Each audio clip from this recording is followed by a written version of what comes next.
campagne de reboisement dans la région de Thiès, à Touba, à Tivaouane et à Ndiassane. Ginnaaw bu ñu démarré sunu campagne de reboisement à Touba et à Darou Mouhty tey jii ñu ngi fii ci forêt classée de Mbao. ñu ngi fii ci forêt classée de Mbao maa ngi remercier bu baax les autorités administratives yi nga xam ne ñoom ñoo fi ànd ak ñun le gouverneur le préfet le sous-préfet ak chef de service yëpp mais di féliciter la direction des eaux et forêts chasse et conservation des sols di féliciter également la direction générale de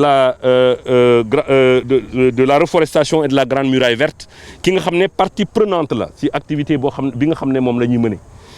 suba ba léegi ñu ngi fii ci forêt classée de Mbao te bu man taxawee nag ci forêt classée de Mbao damay am mbégte am vraiment joie di annoncer à nouveau li nga xam ne moom le président de la République son excellence Macky Sall mébét pour réew mi président de la République nee na damay classé bu soobee yàlla li nga xam ne toll na ci 10 forêts classées ci réew mi ci fan yi jëm bien sûr en respectant li nga xam ne moom mooy bëgg-bëgg population yi en respectant li nga xam ne moom mooy bëgg-bëgg population en termes de pâturage en termes d'agriculture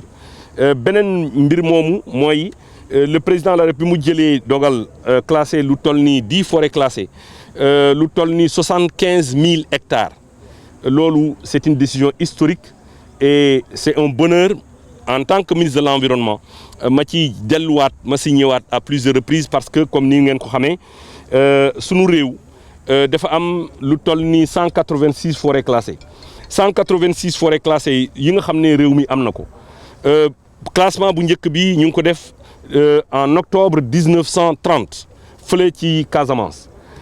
parmi les 186 forêts classées juróom rek la ñu classé après les indépendances te parmi juróom yooyu ñu classé après les indépendances bi ci gën a yàgg date de janvier 1968 donc ce qui veut dire que at yëpp réew mi classé wul ay forêt te président jël décision dans le cadre ci li nga xam ne moom la ñu tuddee le programme le PSE vert bi nga xam ne président de la République tabax na ko programme boobu mu ngi sumb li nga xam ne moom mooy reboisement durable et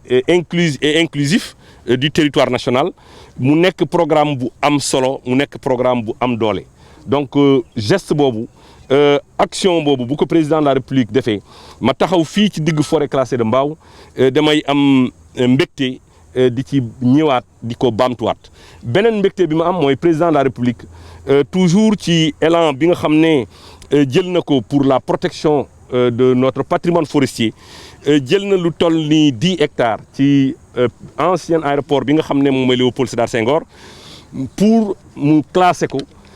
jagleel ko li nga xam ne moom lañ tuddee parc forestier urbain de Dakar Yoff mu nekk aussi une décision historique xam ngeen ni forêt classée buñ ko déclassé code bi nga xam ne le code forestier dafa ne il faut ñu jël superficie bu ñu déclassé bu toll noonu ñu yóbbu ko classé ko feneen beneen i bërëb boobu ba léegi gis nañ ne classement yi bëriwul mais président de la République dina ci indi ay saafara beneen mbir mi maa ngi fii ci forêt classée de Mbao di annoncer di wax ni il n'y aura pas 1 millimètre carré bu ñuy déclassé pour ay privé wala pour ay particulier wala pour ay promoteur l'État n'est pas dans cette disposition de déclasser la forêt classée la forêt de l'État bi nekkul ci tànku déclasser 1 millimètre carré li fi nekk dañ koy ñoŋal dañ koy protéger loolu moo tax ñu yeewu tey fas yéene delloo ci garab bi ma visité léegi pépinière bi fekk naa fa 175 000 plants dañoo fas yéene ci 175 000 plants yooyu ñu jël ci 22 000 plants avec la jeunesse bi nga xam ne engagé wu na et que j'invite saa yu ñu yeewoo d'ici les 2 mois pour que ñu jëmbat ci 22 000 plants fii ci biir forêt classée de Mbao et heureusement aussi ñu ngi constaté depuis bi autoroute à péage bi jàllee dañu constaté divagation bi dafa wàññeeku te divagation bi li mu wàññeeku tax na ñu am li ñu tuddee une régénération naturelle sànq maa ngi dépassé ay garab yoo xam ne kenn sampu leen mais ay garab yu meññ la à partir de li nga xam ne moom moo fi nekk loolu aussi c'est quelque chose, c'est un phénomène qu'il faut signaler et Inch'Allah nous allons faire en sorte que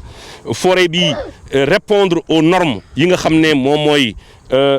fonction bi nga xam ne moom la ñu bëgg mu jouer à l'intérieur du département de Pikine mais à l'intérieur de la région de Dakar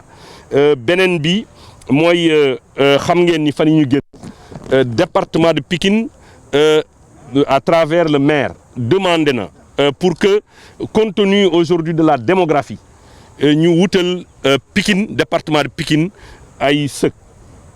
foo xam ne pour jullit ñi la ak pour communauté chrétienne bi la loolu nag c'est une demande sociale boo xam ne nguur gi war na ci tontu looloo tax ñu fas yéene avec les techniciens ñu étudier la possibilité d'intégrer li nga xam ne moom mooy sëk yooyu ci biir forêt bi sans perturber les règles yi nga xam ne moom mooy les règles de la protection de l'environnement et les règles de la protection de la forêt ce sera à travers bien entendu un protocole j'en parlerai bu soobee yàlla avec le maire de la ville le protocole sera rendu public et tout le monde constatera que ce protocole-là respecte mu ngi respecter li nga xam ne mooy lépp lu ñu war a sàmmonteeg protection de la forêt mais également lépp lu ñuy war a sàmmonteeg environnement loolu am na solo ñu signaler ko maa ngi sant ñëpp di gërëm ñëpp gis naa fi aussi benn plateforme boo xam ne ñu ngi ci yëngu ci fii ci biir Mbao ñëw nañu aussi pour reboiser c'est important ñun ñëpp ñu taxaw laxasaayu fexe ba li nga xam ne moom le président de la République bëgg te mu joxoñ ko mu nekk suñu yitte mu nekk suñu priorité démb annoncé naa fële ci Touba pour wax ni bu ñu incha allah dans le cadre du programme de reboisement dinañu fexe en rapport bien sûr avec le ministre sama collègue des collectivités ki nga xam ne moo yore collectivités territoriales yi ki nga xam ne moom moo yore transport pour ñu waxtaan naka la ñuy fexe parce que président dafa ne il faut que ñu reboiser les axes routiers ak axes autoroutiers yi maanaam tali yi dañ ci war a delloo garab loolu nag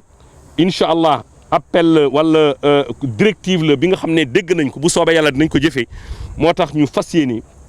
incha allah ci campagne bi ñu reboiser l'autoroute Ila Touba mais également jàpp nañ ne fépp fi nga xam ne moom mooy tali yi war nañ leen reboiser en rapport avec les maires en rapport ak les jeunes en rapport avec le mouvement navétane beneen mbir mi nga xam ne aussi bëgg nañ ci egg mooy fële nga xam ne autoroute bi nga xam ne moo jógee Malick Sy ba aéroport bëgg nañu aussi de part et d'autre ñu reboiser ci ay garab pour que vraiment le président de la République bëggal réew mi pour que mu nekk loo xam ne lu antu la décision yooyu yëpp incha allah dinañ ci waxtaan ak ñi nga xam ne ñoom lañ ci war a waxtaanal maa ngi féliciter encore à nouveau la direction des eaux et forêts chasse et conservation des sols di féliciter l'agence sénégalaise de la reforestation et de la grande muraille verte ñi nga xam ne ñoom ñoo ŋànk li nga xam ne moom nañuy def ni mooy le reboisement fële fii ci biir forêt classée de Mbao bu ñu fi jógee léegi dañuy dem fële ci arboretum bi dama bëgg aussi ñu ngeen gunge ma ñu ànd fële ci arboretum bi parce que am na aussi ay activités yu ñu fa war a def wasalaamaaleykum wa rahmatullah